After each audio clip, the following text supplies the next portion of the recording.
I always feel my leaders have got information how, for an example, elections came about and what were the decisions taken by the Western countries, by the way, who then pushed the government that we should negotiate. And negotiations took place. And there are many issues, again, we have not talked about, because at times people take it easy. Some even criticize elections. I mean, why do I say elections? Criticize the negotiations,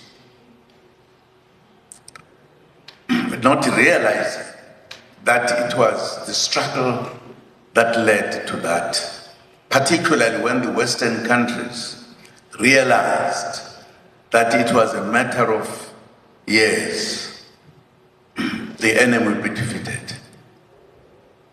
And once that happened, there would be no longer any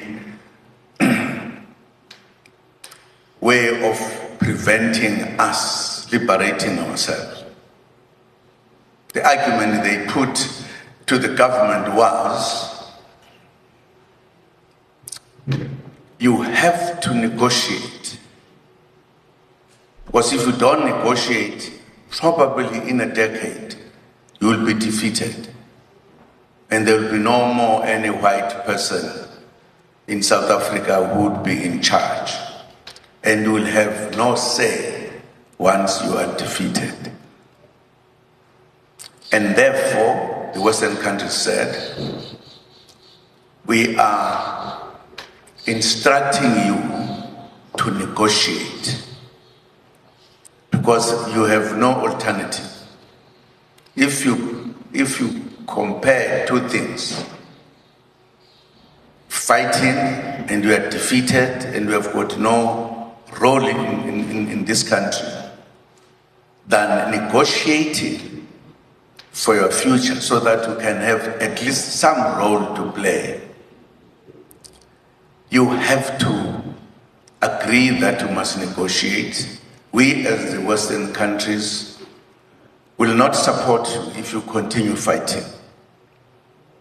Because if you did so, then South Africa was free, you will have no right of anything. And therefore, we as the Western countries were not going to allow this. These were secret discussions. Because if you did that and you were defeated, the communists will come in, take over this country.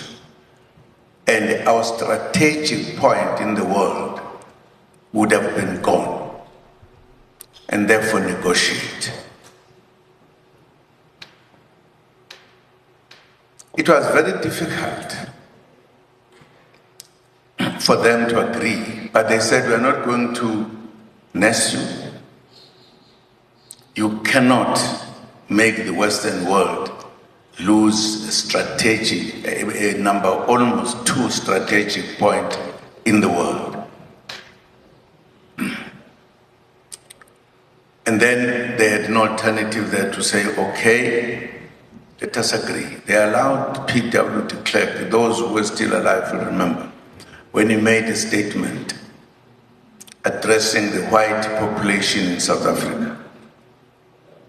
He said, the world is changing. We also must change. We cannot fail to change. Because if we don't change, we are faced with 2 choices: to adapt or die. We need to choose between these 2. He was now telling the whites the time for negotiations has come. And indeed, thereafter, there are many things the Western countries did to help, because they promised South Africa that we will do everything to ensure that you succeed. They said, the Western countries, we will make it a point that as you negotiate, we as Western countries put together. When I'm very old, I'll write which countries were talking among themselves, not now. That our job will be to weaken the ANC because it is too strong, too big. We want to weaken it so that it becomes smaller, so that it does not run the country on its own. It must be forced to have parties that will work with.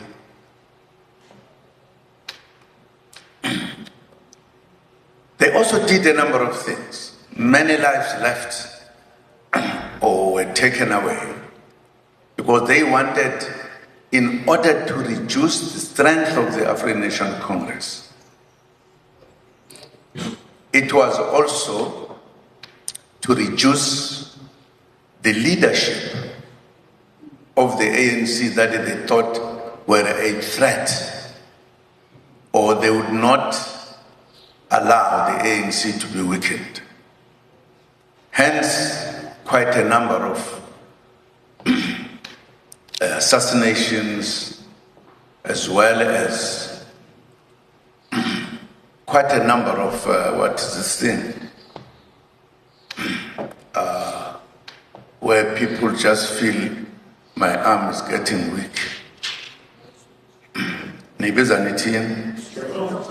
Huh? What? Huh? It's called stroke. Oh, you said it at the same time. That's why people like our president, Oliver Tambo, became a victim. Not him alone. But some also, among what we were referred to as our enemy, who were too radical for their thing, they also received the same from their brothers, because they thought they were, in another way, they will also delay the negotiations. Others were killed, like Christian, etc. That was a part of weakening South Africa so that the objectives that were enshrined in our document, the Freedom Charter, should not be implemented. So they planned and did every other thing. And the issue, therefore, of the comrades who are here, who have stayed forever, who could have died, it was obvious that we were supposed not to say we cannot negotiate, but to know in negotiations what we wanted to achieve, where will it end?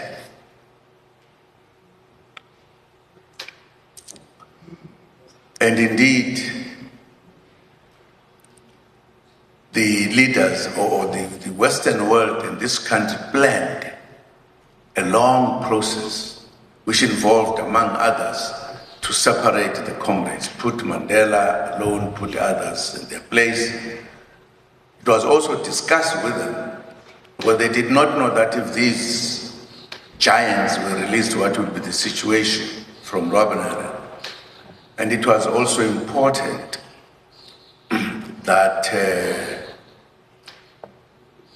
they wanted to shake the mood of the population if these old people were released. And they decided to release the oldest of them all. That was done. Why was released alone? Was to check the mood. And indeed, Mbeki was released for that reason. And of course, thereafter, the rest were released. But if you notice, around the same time as Madiba was coming out, Tambo was dying.